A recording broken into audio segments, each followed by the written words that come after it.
가장 많은 전세 사기 유형 중 하나가 금융기관을 상대로 전세 대출금을 편취하는 허위 보증 사건인데요. 가짜 전세 계약을 맺고 허그나 시중은행 등 금융기관을 상대로 전세 대출금을 빼돌리는 방식입니다.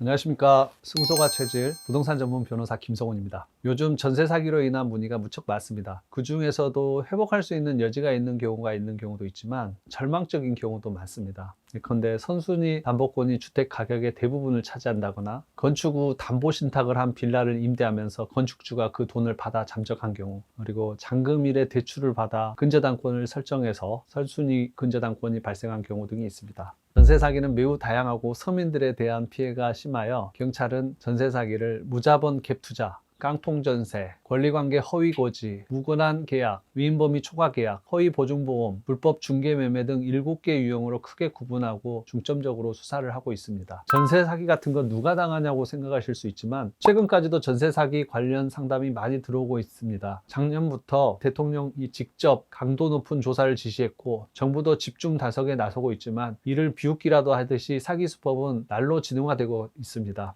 오늘은 대표적인 케이스와 해결책을 몇 가지 제시해 보겠습니다. 아래 내용은 제가 실무에서 직접 다루었던 사례들입니다. 우선 가장 많은 전세 사기 유형 중 하나가 금융기관을 상대로 전세 대출금을 편취하는 허위 보증 사건인데요. 가짜 전세 계약을 맺고 허그나 시중은행 등 금융기관을 상대로 전세 대출금을 빼돌리는 방식입니다. 허위 보증보험 사기범들은 주로 SNS를 통해 무주택 청년이나 지적 장애인들에게 돈을 벌게 해주겠다고 접근해서 허위 전세 계약을 맺게 하는 수법을 활용합니다. 예를 들어서 전세자금 필요하신 분 모집 등의 허위 광고를 띄우고 이를 통해 허위 임대인과 임차인을 모집하고 복수의 은행에서 전세자금 대출을 신청하는 방식으로 사기 행각을 벌여왔습니다. 그 외에도 소위 빌라왕과 같이 무자본 갭 투자로 보증금을 편취하는 경우가 많이 있습니다. 깡통 전세로 보증금 미반환 하는 경우가 많이 있고요. 공인중개사가 아니면서 부동산 임대차 계약을 중개하고 수수료를 받거나 임대인으로부터 의뢰 이의받지 않은 계약을 지어내거나 부풀려서 허위로 체결하는 경우도 많이 있습니다. 이런 전세 사기를 예방하기 위해서는 정부 차원에서 제도적 지원이 필요합니다. 예를 들어 임차인들이 원한다면 전세 보증보험 가입을 의무화하고 가입 시기도 전세 계약 이전으로 앞당기는 것이 필요합니다. 집을 구하는 사람들은 전세 금액과 선순위 채권의 합산 금액이 매매 가격의 70%를 넘지 않는지를 살펴보는 게 좋습니다. 법률적으로 전세금보다 앞순위에 있는 채권 등이 있는지를 반드시 확인해야 합니다. 전세 가격을 확인하기 힘든 빌라 등은 토지 가격과 건축비를 더한 가격으로 추산해 볼 수도 있습니다. 제가 과거에 수행했던 사건 중에 회사가 직원에게 임대차 권한을 위임한 경우가 있었습니다. 오피스텔이었는데요. 보증금 1,000에서 2,000만 원, 월세 50에서 70만 원을 받도록 위임을 했는데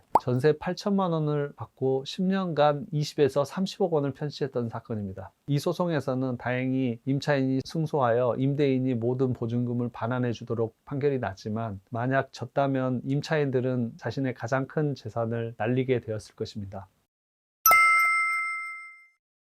전세 사기를 당하지 않으려면 여러 가지 공부를 해야 합니다. 일단 집값을 어느 정도 파악해야 합니다. 집값의 70%가 넘은 빌라는 피해야 합니다. 또 등기부 등본을 발급받아 가압류, 압류, 가처분 등 갑구의 소유권 이외의 사항이 등기되어 있는 경우에는 가급적 계약을 피해야 합니다. 또 선순위 근저당권 등 담보물권이 있는 주택도 전세 계약을 체결하지 않는 게 좋습니다. 임대인의 동의를 얻어 확정일자 부여일 등의 정보나 미납 국세와 지방세를 확인해 체납세금이 있는 경우에는 회피해야 합니다. 특히 당해세인 상속세, 증여세, 종부세, 재산세 등은 반드시 체납 여부를 확인해야 합니다. 또 집을 계약할 때에는 주택임대차 보증금 보증을 해줄 수 있을 것을 계약으로 해야 합니다. 만약 이를 놓쳤다면 계약력과 확정일자를 갖춘 후 임대인의 동의를 얻어 임차인 보증이라도 가입해야 합니다. 빌라의 경우 건물주가 바뀐 경우라면 새로운 임대인을 확인하여 해지 여부도 검토해 보아야 합니다. 사기를 당하지 않기 위해 노력을 하지만 사기를 당한 사람들도 많이 있습니다. 예를 들어서 부동산 업주가 직원 가족들과 짜고 먼저 월세 계약을 체결해서 아파트의 점유를 확보한 후 임대인 명의의 통장을 개설해서 전세 계약을 체결하는 방식으로 사기를 친 경우가 있었습니다. 이 사건은 언론에 대대적으로 보도될 만큼 조직적이고 계획적인 악랄한 범죄였습니다.